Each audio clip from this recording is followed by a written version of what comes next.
Okay, it's preparing for a live stream here. Okay.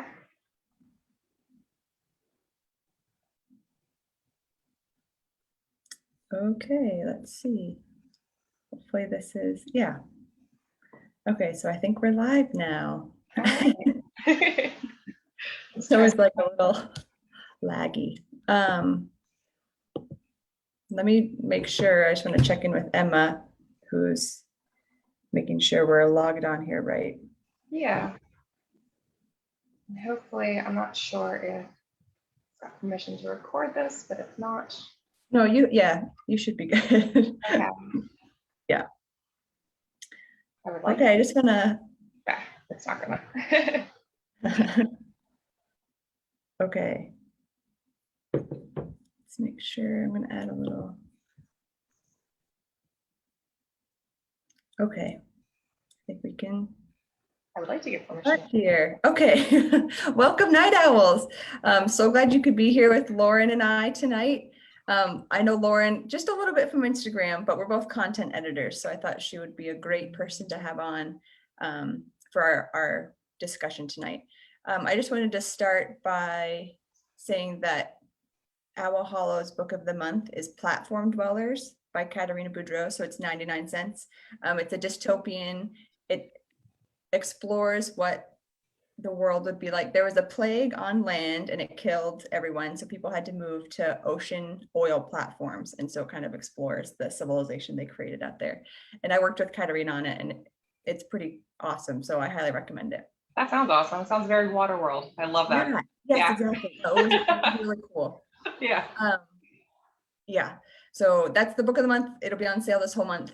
But tonight, Lauren and I are going to be talking about how to find the right editor for you and what to expect when you're working with an editor. I know these are kind of questions as an author. It's hard to figure out, like, I have a story, where do I go from here? Or I'm starting a story, when do I start looking for an editor? There's a lot of questions around editing. Who should I hire? Do I even need an editor? I don't know. I'm sure you come across a lot of confusion with that too, Lauren. Yeah. Grammarly, pro writing, yeah. Yeah, exactly. Yeah, exactly. All these different programs you can get. Why would I need to hire someone and pay them a lot of money when I can pay this one fee or whatever? So usually I do these lives by myself, but I thought it would be a good idea to invite another editor with me, because really it's important for an author to find an editor that works well with them. And so talking with Lauren here, hearing from Lauren and hearing from me kind of what our processes are, it's helpful for authors to find the right fit. And so this is just two kinds of editors here to talking with you tonight. So I'll start by just giving a little background on myself. I've always loved reading. I grew up like devouring every fantasy book in the library. I don't know, some of my favorites were Tamara Pierce, the Lady Knight series, T.A. Barron, the Merlin series, Jane Yolen's Pit Dragon series. I don't know. Yeah, these all bring back like really fond memories of staying up late reading and reading early in the morning in my bed. And then in college, I actually majored in international relations and I minored in editing. And I've actually found that to be really useful, my kind of knowledge base in geopolitics and economics, because it's really helpful in world building to have those kind of details figured out. And then I specialize in science fiction and fantasy because that's what I enjoy reading most. And that's just kind of what I have like a baseline of experience and knowledge in. So that's kind of why I wanted to focus in that area as an editor. But I've also worked a lot with like thrillers and mysteries and romance and some horror. So it's kind of a grab bag. And then when I work with authors, I really want them to feel empowered and connected. I know the times that I've felt empowered and connected with whatever I'm doing, that's when I have the confidence to produce my best work. And so that's kind of what I'm hoping my authors feel when they work with me, so they can feel confident in their story and that they're producing the best thing that they can. So that's a little about me. Lauren, I'd love to hear about you. It's all great stuff. I mean, we're got a very similar background. So I have a degree, I have a bachelor's in English that was very heavy in literature and editing. I did a lot of editing during that time for fiction and nonfiction, anything like that. I have since, in the last handful of years, also gone on to get some certificates in advanced writing, grammar and effective editing through the local community colleges here. It's got a great program. So between the time I was graduating and a couple of years ago when I started up the book Foundry, the company, my company, I was actually a renewable energy program project manager and engineer essentially. So I was in that science technical background, which, as you mentioned, your degree helps you out with world building. I feel like mine has really helped me out with a lot of the hard sciences sometimes because you had to really get behind that. Yeah. But for that, I do science fiction, a lot of softer science fictions. The harder stuff is, I love reading the harder stuff, the editing harder stuff that like it is heavy. being able to cross check. I'm like, I don't know how that science works. I'm like typing people like, how does this, you're a scientist, you taught me. I actually do edit for fantasy and horror because I really love getting into that area. I also edit more of the niches, so a lot of bizarro books in the horror, a lot of harem, all that kind of stuff in the fantasy. So a lot of things that some editors won't touch, I'm like, nah, just give it to me. Absolutely, I'll take it. So yeah, I got into editing a few years ago. The actual just company itself, I've been editing the entire time. But so self-publishing has always, in the past, had a weird relationship to it in the publishing world. People would consider a self-publishing book to be not published less than anything can get out there. Right. It's actually really picking up these days. In the last, I'd say 5 or 6 years or so, it's become a more viable option than traditional publishing for a lot of people, just because the rights can stay to you. Right. And I never knew that self-publishing was going to need editors like that until maybe a handful of years ago. I ran across something. It was like, oh, there's a freelance editing market out there, and there's a lot of writers who need them, and they will not be working with traditional publishers. And it just kind of grew from that. So when I edit, I really love helping independent authors and publishers and small press as well, like Al Hollow, form a collaboration and a team on their book so they don't feel so lost, so they can have someone to go to where you can just focus on your writing. Yeah. You don't need to focus on what are these comma rules, or is my character arc, what am I missing here? More of a collaboration, teamwork. And that's really what I enjoy about the whole editing and working with independent writers, why I got into it. Yeah, I love that, because I feel like authors have this kind of perception that an editor, I feel like everyone has the high school English teacher that like X'd out their paragraphs in red pen and was like horrible or something, like writing these awful marks in red. But that's, yeah, I feel like that's not at all my editor. It's so much more like we're both on the same team. Yeah, collaborating. That's just the word for it. Yeah, we're collaborating. I think I left a comment today that was just like perfect 10-10 line, no notes. And I'm pretty sure that's what it was, word for word. I was like, I love this. It couldn't have ended any better. This is exactly how you should have done it. And I love leaving those notes. Like those are my favorite kind of notes to leave when I'm like, you did this perfectly. Like, awesome. Do this more. This is exactly what I want. Yeah, exactly. So it's not always bad stuff. I'd say it's about half praise. And I'll apologize for that sometimes. Like, I'm sorry. This is just so good. I didn't find it fun in this chapter. No, but I honestly, I know for myself, I need to be like praised probably in equal parts. Constructive feedback. And so I think that's awesome that there's kind of the 50-50 there. And I think it's really useful for authors. They might not know what they're good at. And so it's useful to have somebody from the outside be like, yeah, I noticed you're really good at like your character development and your dialogue supernatural, to point those things out. And the author can be like, oh yeah, like I recognize that I'm good at those, and maybe lean more heavily on those areas that they excel at. Exactly. Half the time when the writers come to us and they're like, I think this is very weak. I need help. I'm like, no, this is an incredible strength for you. You've got this very wrong. This is great. Exactly. So yeah, it's pretty nice when you're able to give a lot of praise like that. It's probably about 50-50, I'd say. Yeah. That's awesome. So how would you how do you think an author can tell when their book is ready for an editor? I would say, unless you're working with somebody who's doing coaching or alpha reading, when you've gone through your own drafts and then you have gone to beta readers. So outside readers is very, very important. And I say that because while it's great to go to editors right after a couple of drafts and all of that, you really want to put the expense of getting an editor in the niche groups. So anything that can be broadly looked at, you probably want to talk to some beta readers, just because beta readers can, probably let you know, hey, there's a huge plot hole. You don't want to have the editor be like, I'm going to spend a lot of my hours talking about this plot hole, when what you really wanted them to talk about was the pacing and the scene structure of like going to narrative summary. Right. So I would say authors could probably know when there's just nothing else that they can possibly figure out. Like there might be, maybe the scene is very slow. Maybe these characters they're just feeling a little flat, or maybe the setting's not so great. If there's nothing else you can really think about on your own, that's the time to probably engage a developmental editor. Yeah. And then of course, once the words are on the page, that's the time for a line editor. So yeah, no, that's perfect. And I was just thinking for beta readers, I've been a beta reader a few times, like back in the day.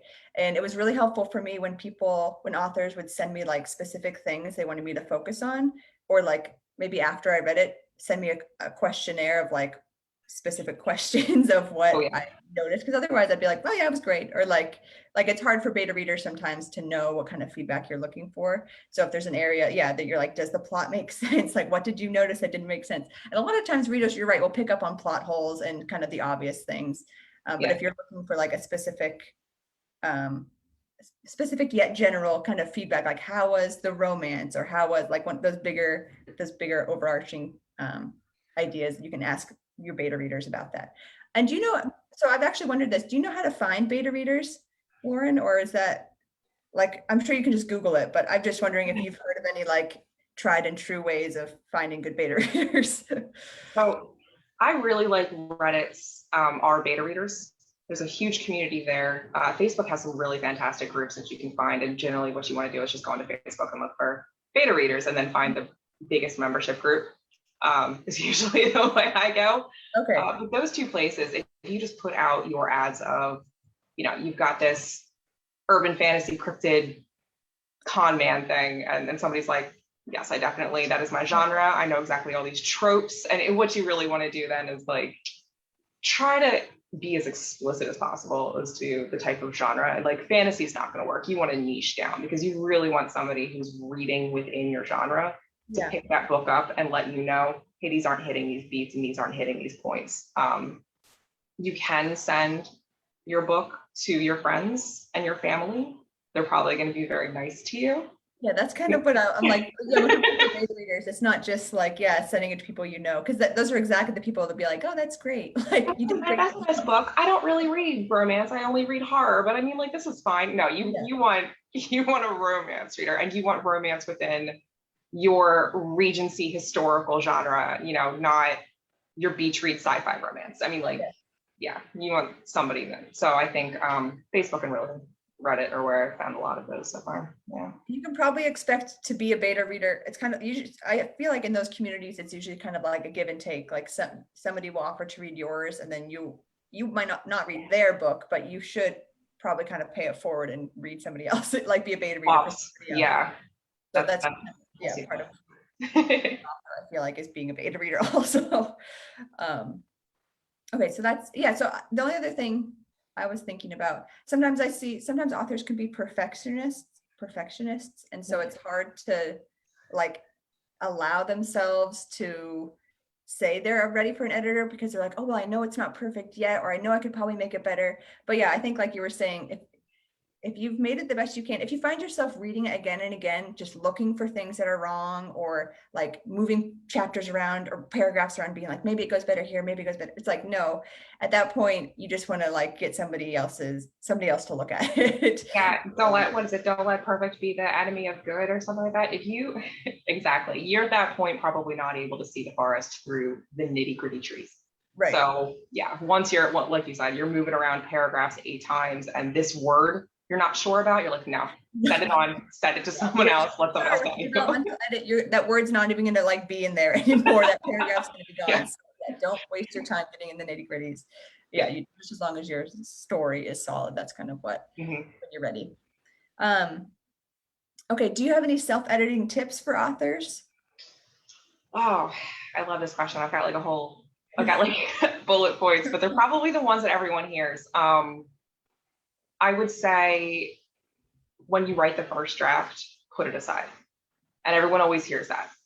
But in order to do that, it's because you're way too close at that point. I just saw a Reddit post where somebody was saying that the first part of their book sounded like who they were reading at that moment, and then the second part of their book sounded like a different author. And then all of a sudden, I was like, okay, if you're omniscient third person like Douglas Adams, then all of a sudden you're just like constant Cormac McCarthy, and like not any punctuation.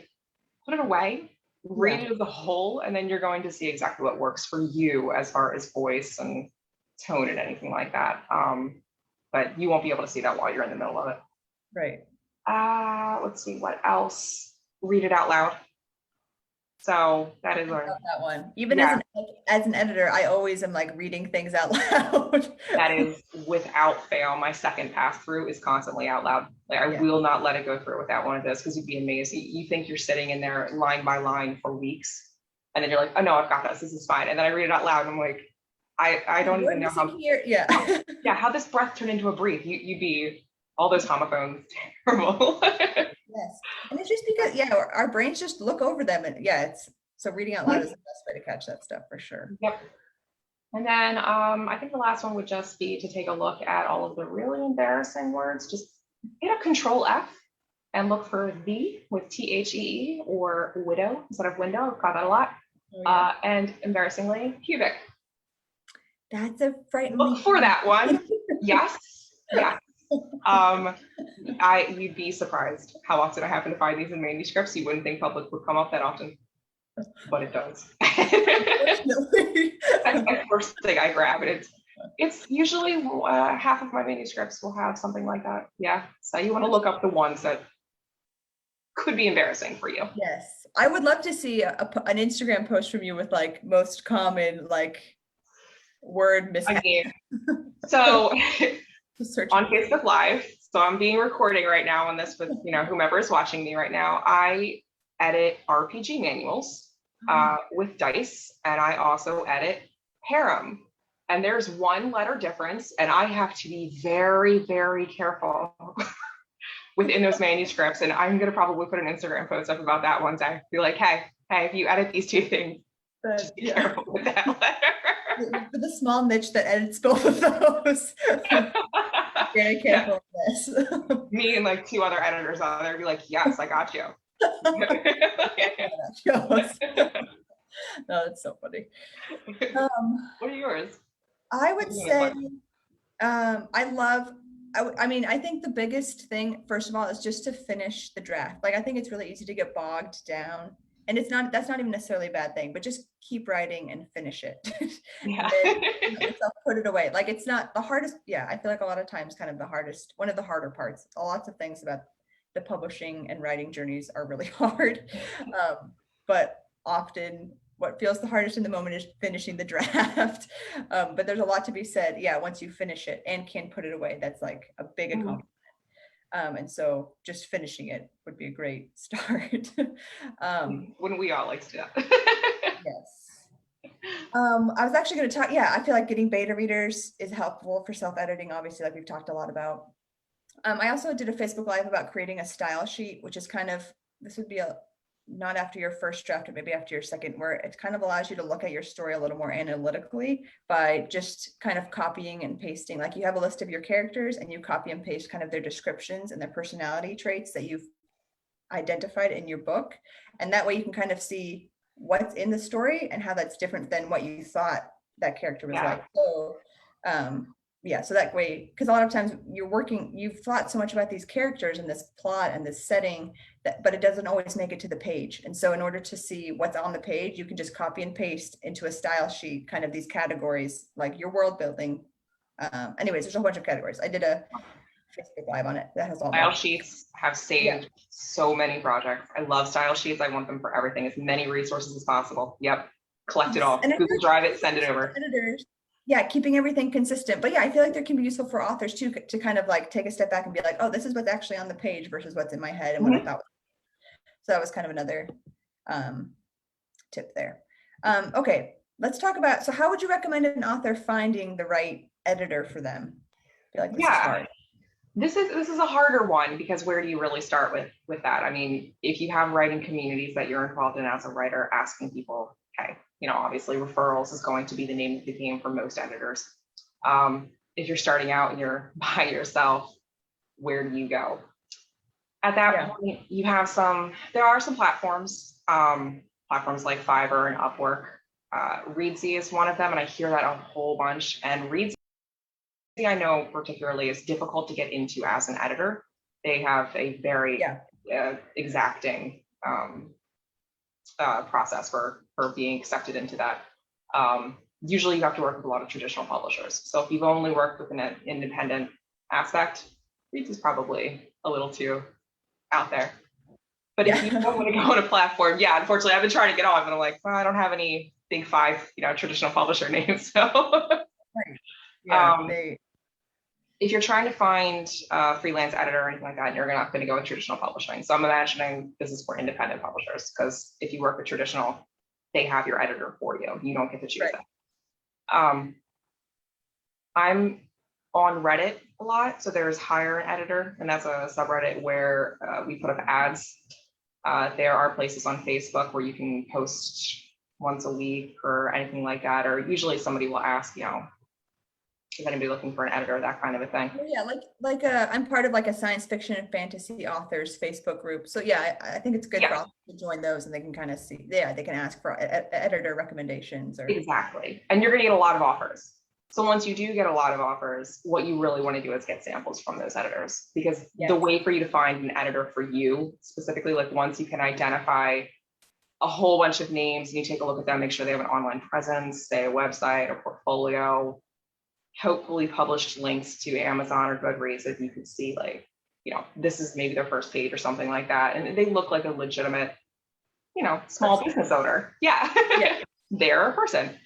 See what their online presence is. Get those sample edits, because what you're going to want to do is cross-check all of the sample edits you get back and see whose style you really like. We talked about adding a lot of praise. I know that there are a lot of people out there that do not like the praise on their writing. They would like us to be as ruthless as possible, and that's not my style. I can't do that. I'm not mean. So I would not be the editor for that person.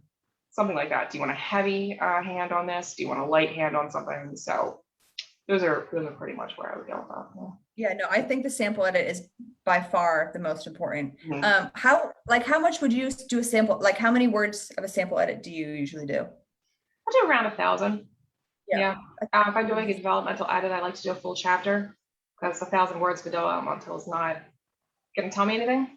I'm like, that's lines. I don't I don't know what the theme is at all. I usually ask for it from like the middle of the book, because I feel like usually the first part they've kind of polished, or I don't know, it's not, I don't feel like it's necessarily a fair representation of what the whole book is like. And so I usually ask for like a middle section, middle chapter. Definitely a middle chapter. And what I like to do is see if they'll send me over the full manuscript so I can check to make sure there's not any unusual parts that I'm not going to expect when I give an estimate, and then I'll choose the middle part for them. So that way, Oh, that's a great idea. I can see what I'll do is I'll run a full test and see if I can find the most amount of, say, styles like ellipses or end dashes or anything that I would say, hey, I'd recommend this for Chicago manual style. And then I'll pull as many of those in the 1,000-word sample as I possibly can combined. So you can send over your first 1,000 words if you would like to, but you're probably going to get a better sample representation if you just send the manuscripts and let us show you what we can do. Exactly. And then I also feel like communication, like however the editor communicates with you as you're kind of talking with them about the process, I would really, as an author, really trust your gut. Like if you're getting a bad feeling about it, but you can't really nail it down, just don't work with them. Like there's going to be lots of other options. And also usually what their communication is like when they're trying to get you to hire them, that's probably the best it's going to be the whole time. Once you sign a contract, then I don't know, editor, usually editors will tell you how often they're going to be in contact with you. But just go with somebody who feels right to you. I put a lot of weight on feelings. And don't be scared about asking for something specifically the editor is not given. If you want a weekly check-in, I know a lot of editors are like, no, I'm going to let them know that I will be silent until I'm done. But if you feel very strongly about, hey, I would really like to know, that you are still working on my project after I've given you my life savings, ask them that. I mean, most of us are going to be very open to just helping you as much as possible. So yeah, No, I really really, yeah, exactly. Yeah, authors are flexible and are wanting to work with you. So yeah, for sure. Okay, so there's a question from the audience. Darby says, as an editor, do notes from authors about issues unique to their manuscript help or just get in the way? For example, idioms or regional phrases used in the manuscript. So like if the author points out something that's unique to their manuscript or that they are not sure about, that they think is a weakness in their manuscript, is that helpful to you or does that just get in the way? I think any information about what they're looking for in feedback is going to be the most helpful. I will generally, if I'm doing a developmental edit, not look at the weak or strength parts of somebody's question. I send questionnaires for either a copy edit or a developmental edit when I first start talking to an author. I like to know what level they're looking for in the feedback and just anything that can help me out and take a look. That's definitely something I want to know for a copy edit so that I can know to look for it and know to watch for it. Anything for copy editing.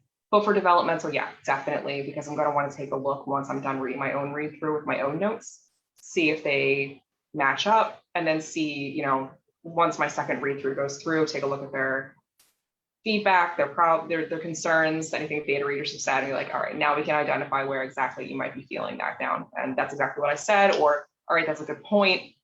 I will look further into that one. Yeah. Right. Yeah, that's exactly how I feel. And it's not like, usually when authors give me something that they're worried about, it's not something I focus on necessarily during the read through. I'm just doing my normal edit. And then after the fact, I'll go back and be like, oh, did I notice this problem that they had identified? So it just helps me give a more kind of focused response after the fact. So I definitely don't feel like it gets in the way. No, but I've had authors give me references, character references, maps. I found discrepancies in how long it takes to get from one point to another point because of a map somebody had created and gave to me. I'm like, I don't think that sounds on the way. I think that's on the other side. So I got edited. You gave me anything you can hand us, anything you would like to tell us to look for, literally everything is going to help you out. Like, I don't think that there's any level of information that I don't want. Right, because they're the experts in the story characters, and I'm like, this is my first time reading it, so anything you can do me to like catch me up to speed so that I can make this story better, then it's only going to help you.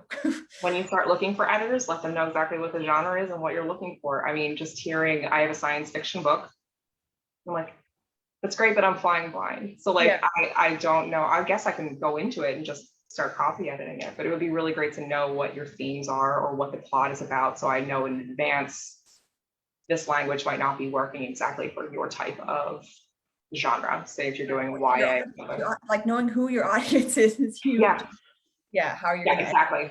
Even what tropes you use is like audience dependent sometimes, so it's really important and these are exactly the kind of questions that you and I will ask before we start development edit, because we want to make sure we're doing justice to the story and to your story. So I would also say, when you're looking for an editor, are you a member of the Editorial Freelancers Association? So do you have their job board? Like, do you get their job postings? I think that's a good point. I've forgotten all about that. Generally, by the time I go to look for an EFA job posting, it's been at least 5 minutes. So they've got 100 editors. If you go to the EFA, the Editorial Freelancers Association, you will find yourself editors. I forgot all about that. So the Editorial Freelancers Association has a directory where I don't know how many people are in it, thousands, but they have like what genres they specialize in, how long they've been editing, and then their email or some contact, and like their website and stuff. So you can go on, and if you don't want to go on Facebook or something, you can do a little more focused search. And then also the EFA has like a job board, so you can post, and then you'll get you can post, I think it has your genre and word count, and then like some short description, and then your email or something, and your pay, how much you're willing to pay. And then you'll get like 1,000 responses there too. But so I mean, there's not a shortage of editors, so that's a good place to find it. And I've actually gotten some of my favorite jobs from the EFA job board, so that's like I just finished one up today from the EFA. Yeah, absolutely. It's great. So that's where I recommend at least starting to find the right editor. Okay. Let's see. Yeah. Let's see. Emma, is there any other questions about? So Emma is in the comments. She's helping me keep track, and then she texts me if when there's Okay. Hi, Emma. Nice to meet you. I can't multitask. And so, yeah, so she'll tell me. I don't think there's anything right now, but so let's move on to what to expect when you're working with us. And we've kind of already talked about this some. Yeah. But I mean, there's always more, always more to talk about. So do you want to just describe maybe like when somebody signs up to work with you for a developmental edit? Let's start here. When somebody emails you and says, I'm interested in doing a developmental edit with you. Sure. What kind of happens from there? Yeah. So they say, I've got a fantasy book. I am interested in a developmental edit, and I make sure that's what they want because I offer 2 different levels. One of them is going to get into every single thing I could ever consider as far as pacing, scenes, characters, literally everything. Yes. And then I will make inline comments throughout the entire manuscript of, this motivation may not be clear, this line, anything like that. Could use a little bit of shoring up, or this is a signal that isn't fulfilled. So consider adding this to it or moving this around, or maybe this paragraph would actually be better after she discovers that he is a werewolf, something like that. Like she can't know that information first. Yeah, so it needs to wait. Yeah. So I'll make sure they want that, or a manuscript critique, which is a little less involved. I'll give you an editorial letter. I won't do any inline comments, but that's usually pretty good for somebody who's just would like to start out and see, maybe not necessarily a full overhaul, but just see how their book is going. So I'll make sure in the first email that I respond back with to send a questionnaire with what is your genre, what is the feedback you've been receiving, what is your writing education or level, like have you written other books before? Is this your first book? Where are your weak areas? What themes are you looking to do? Stuff like that. Yeah. And that's generally what we'll start talking about. All right, well, this is what I'm looking for. Here's my questionnaire. This is what my book is all about. And then you talk about rates and time, turnaround, and what my schedule looks like and like that. And yeah, then we just generally move on from there and answer any questions they might have about me and their book and what they're looking for, anything like that. So I'm very involved on email, and I will be answering any questions you can possibly want all the time. Yeah, seriously. And do you feel like yeah, that's one honestly well, maybe a pro, maybe a con of being your own small business owner is that you're kind of you're the secretary and the you're just every role. So find the authors like to give you a phone call. Like, are you open to doing a phone call when authors are kind of getting to know you? Or yeah, it's a good thing to bring up. I offer that within the first email, usually at the top, so it's like right up there. Hey, because a lot of people don't want to do entire 8 paragraphs of information to me in an email. They'd much rather get on the phone and hear them a real person, or get on Zoom or anything like that. I am always open to having phone calls, and I offer time beforehand when you start the project, just so we can talk about what the project looks like, what you're expecting, anything like that. And then once I deliver the actual editing to you and you look it over and you want to talk about any ideas or suggestions I've given you, I always put an amount of hours or unlimited or really just anything. I don't keep to the hours I say. It's always they're like, well, we have 2 hours left, and I'm like, you're fine. You can keep going. Yeah. I'll talk. Like, authors aren't looking to waste my time. Like, if they have, like, I feel confident that my suggestions and my feedback are self-explanatory enough that if they have questions, it's either like brainstorming maybe how to fix an issue, or I don't know. So yeah, I've never felt like I needed to like put a time cap on communication after. It's there just so. No, in my contract. Phone call today. Yeah, exactly. But yeah, because anything that we suggest or recommend is just that. It's a suggestion or recommendation based off of our experience and our education, but it's not necessarily going to work when they read it. Right. So I will definitely offer phone calls so we don't have to go through an email and hash it out. We can really just chat. Hey, I had this idea. I like your idea, but how about this? And I'm like, oh yeah, that would definitely work. Yeah. I love great for things when I have a suggestion and then they like take it and run with it and they like create it so much Than better. theirs. Yeah, Yeah. you're the author and I'm the editor. Like, I'm glad I could, Not a book. find an issue. Yeah, this is your story. You just made it so much better. Yeah, exactly. And then, so when you develop, is it developmental edit for you? Is it 2 rounds or is it just 1 round? Like, how do you? So I know some editors have like a package of 2 rounds of edits, or but is yours usually just like round by round, or how do you usually kind of handle that? I break that up in copy editing. So I handle line editing or copy editing, and really it depends on who the editor is, but I kind of call that the same thing because I line edit, but nobody knows what that is versus copy edit. So, there's no standard there. I do offer a single round, which is less hands-on with a copy editing, where I'll do the edits, I'll hand you track changes, or I'll do a double round where you will go ahead and answer all of the comments for the line edits in between. Tell me if you don't like something, rewrite portions, sentences. Yeah. I'll go back through in a second round and then send that back to you in a clean manuscript. Oh yeah, perfect. Or it's just dependent on what any writer really wants. If they want me to be more in depth, less in depth, something. But for a developmental edit, it's just the one editorial letter and then my comments, and then I offer some time afterwards to chat about it. Okay. If they want to rewrite the entire book and then talk to me again, that would be a separate project. Yeah, so I handle it the same way. Yeah, I definitely don't. Okay, good.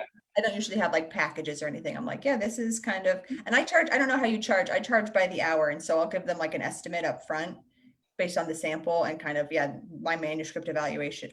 Well, it's not a manuscript evaluation, but just like my own personal, I look at the manuscript and kind of come up with an estimate of how long I think it will take. And I give them a cost estimate. Yeah. But I charge by, because I think it was one of the questions we were going to talk about. I charge by the word. Okay, under over 30,000 words. So long form. Short form is going to be per hour, and I need to take a look at the project and see what it's about. Yeah.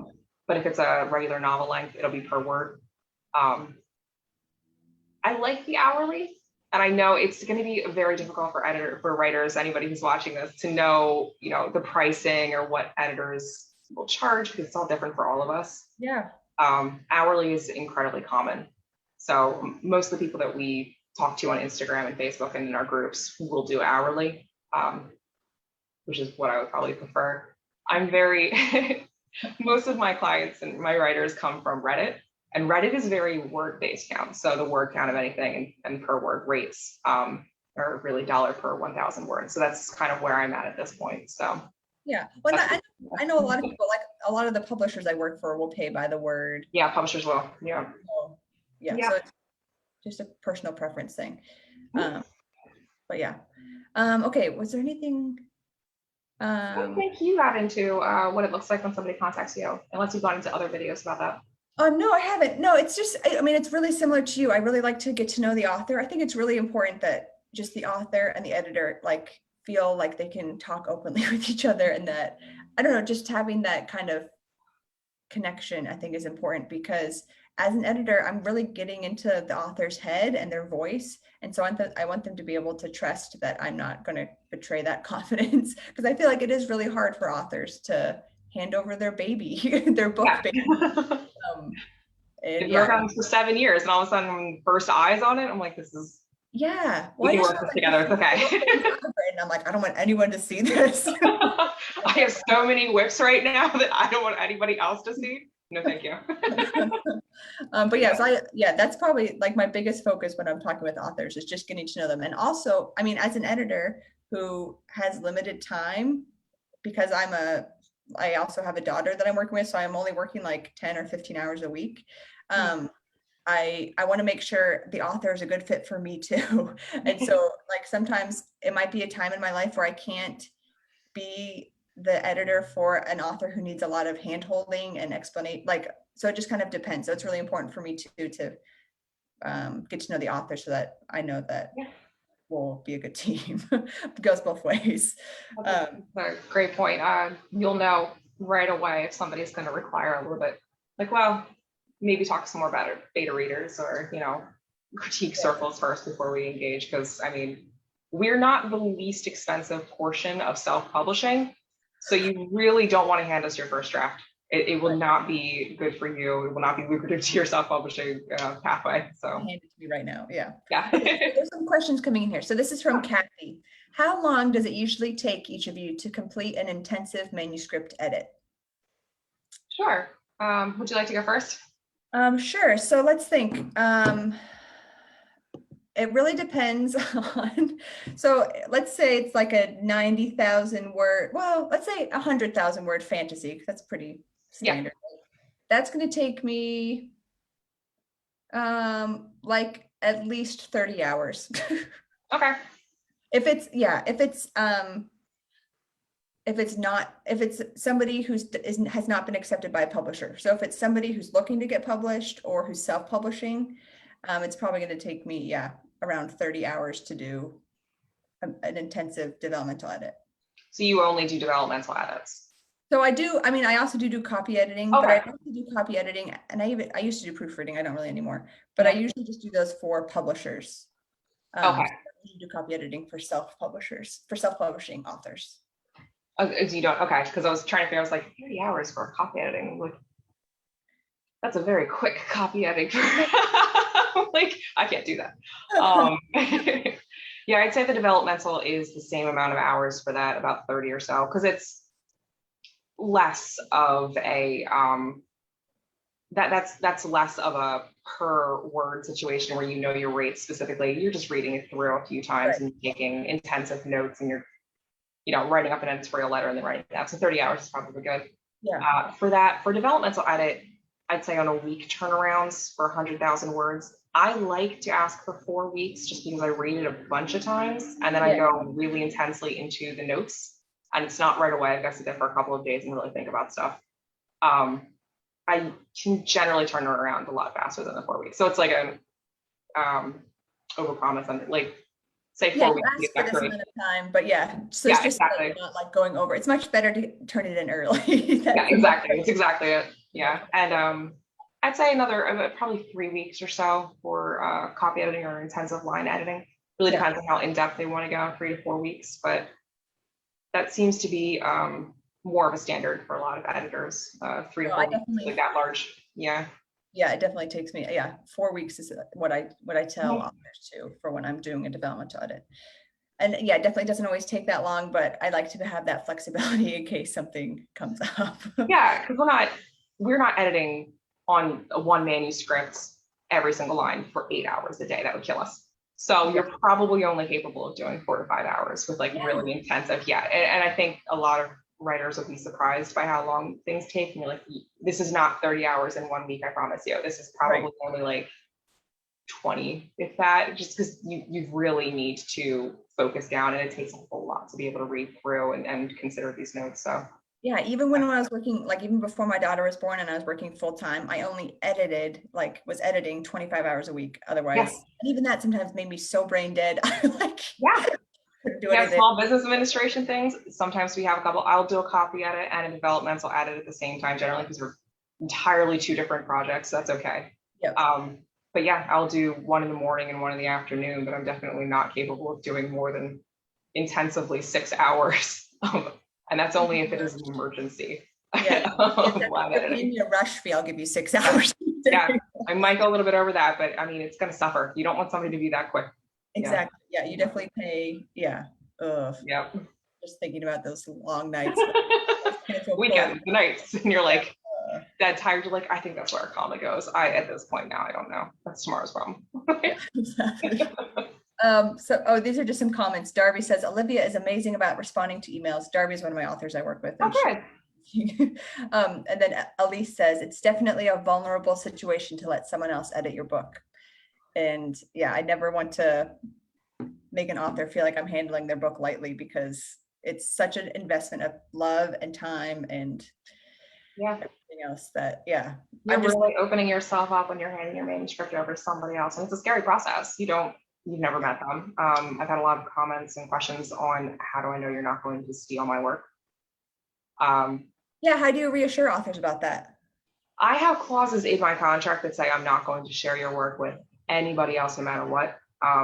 I will ask to use your cover and publishable link for my portfolio, but your work will never ever show up in any before or after situation. And I will never let another customer know or another writer know who you are unless Right. it's on the portfolio. Yeah. Until you say. But for me to not steal the work, besides it being in the contract that I'm not going to take your work and you own the rights to everything, you know, from when you hand it over to me. I guess it's just a matter of, yeah, it's a very difficult question, because how do they know they're not going, because I hear that a lot, your beta readers, how do they know somebody's not going to take your book and publish it? But publishing is an incredibly difficult process. And we all have our own works in progress and stories and books that we want to write. I'm in the middle of 4 of them right now. Oh my gosh, I want to hear.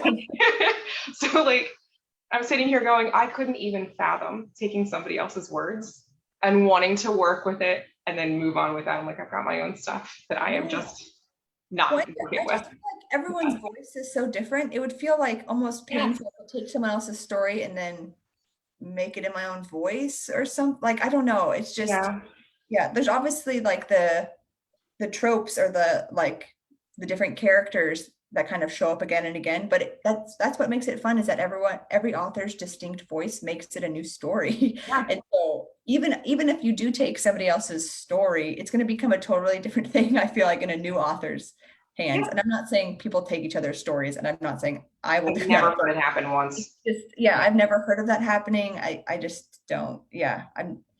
So swapping books or swapping manuscripts with other writers would be a great way. You know, it usually relieves a lot of fear about somebody just taking your book and putting it up on Amazon. Swap it with another writer. They've got, you've got theirs. But for editors, it's a very vulnerable position, but we're also small business owners. So, we take one book and publish it, and there goes our whole business. Because obviously, like, you can't, what are you going to, you can't not be seen doing that. That's a very obvious thing you're doing. So I just always want to help writers feel incredibly comfortable with the process. And I know it's a very raw and emotional thing to hand over something you've been working on for years. You're very, very close to it. And I work with a lot of first-time publishing authors. So it's their babies. These are not 10 books out and they're just trying to make profits generally. These are the first things they've ever thought about from a decade ago. So I feel like a lot of times the characters are their friends by this point. And which is why I just want to circle back again to how much I love that you give 50% praise and 50% like critique or suggestions, because I just think that goes so much towards building up authors, which I think is what every author needs, is somebody in their court to build them up. Kind of a problem sometimes. I've gone through line edits and I'm like, I know fragments are your voice and I want to keep these all in, but I'm having a hard time really finding anything to edit. And then you sit there and go, am I not doing this well enough? This is just a really good manuscript. You're like, I don't feel like I'm earning this project enough. At least you're validating. Yeah, it's the hardest part. Just all the praise. I'm like, I really do need to come up with some kind of suggestion, because I've gone 4 pages now of just like, perfect. I'm like, I can't just do that. Smiley faces. I'm like, maybe like, well, I'm done with all this praise now. I'd like some suggestions to make this better. That's so true. Okay, well, I think we're drawing to a close here. Emma, if there's any last questions. I just got one. Darby says, how do you handle an author who doesn't like your editing and bad mouths you on social media? Have this happen to you? Not yet, but it's my number one fear. You had it? I've had, this hasn't happened with authors who hire me themselves, but sometimes in publishers, I'm like assigned an author. And so there's been 2 times when an author has felt like I wasn't the right editor for them, which I'm like, honestly, if they had approached me, I would have suggested other editors for them too, because we just weren't good fits. But like, they didn't badmouth me. It was just that we had different ideas of what we thought the story should be. And I totally want the author to feel like we just had some incompatible, like I was feeling like the plot wasn't workable how it was, but they felt like it was. And so The publisher just gave it, like, they just gave them a different editor. But they haven't, yeah, it wasn't like a fight or like, I have never been publicly bad-mouthed. So I guess if that did happen, I would try to settle it not on social media. I don't think social media is the right forum for such discussions. But I would feel really hurt, I think, because if an author didn't feel comfortable coming to me first to kind of talk about their concerns and they just went straight to social media, that would feel like really hurtful. Yeah, I'm trying to think of the posts I've seen on social media from authors being upset about the edits. And I usually take them incredibly to heart, and I'll make sure that I never ever touch that problem with a 10-foot pole, which is generally not being open to the author saying, well, I really liked it that way. I'm like, well, it's your book, you go for it. I'm flexible. I will not tell you that you can't do present voice, first person present voice, and use italics for all of your inner thoughts. Let's go for it. Love that. Yeah. And that's generally what I hear a lot of, is somebody didn't communicate, or they came back and there's so many obvious errors in it, which is always a huge concern of mine. Whenever a writer will come back in a second round and be like, can you let me know why you put that comma there? And then I'm sitting there for 20 minutes trying to look up Chicago manual style and be like, why did I put that comma there? I know it's right, but I need like, the words to say like why. Right.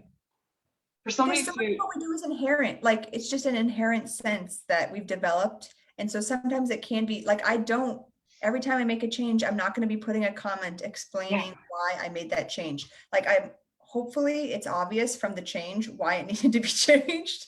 And if it's not, then query, like ask me. But it's not going to be put in like the first time, and then I'll be like globally edited, silently moving forward. Exactly. Like it'll track. But for somebody to put that on social media, for anybody to publicly be upset with my edits, I've not experienced it yet. I can't say I would personally do well with that because I'd just be so concerned about it. But it's always, you have to treat everything professionally. So, reaching out and be like, hey, I saw this. I'm very sorry. Is there something I can do to make this better? Would you like me to go through with another round? I'd be happy to do that. On me, of course, let me know what is maybe a concern, whatever I can do.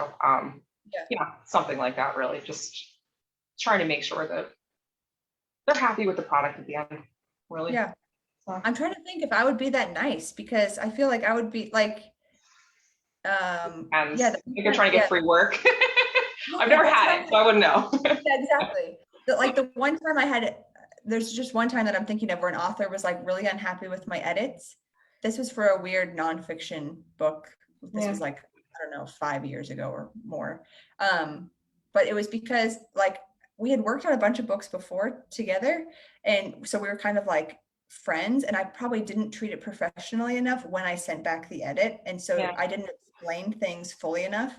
So then I had to go back and like, it took me, I don't know, 15 hours to like explain every single change I made. And then after I did that, she was like, oh yeah, it's fine.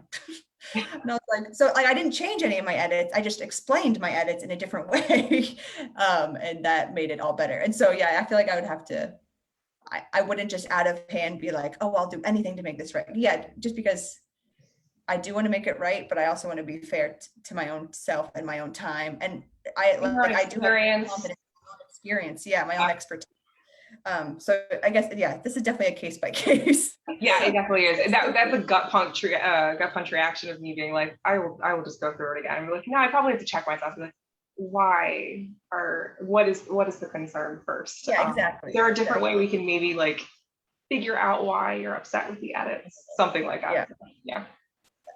Elise says, you all seem so nice. I don't know who would do that to you. I hope nobody.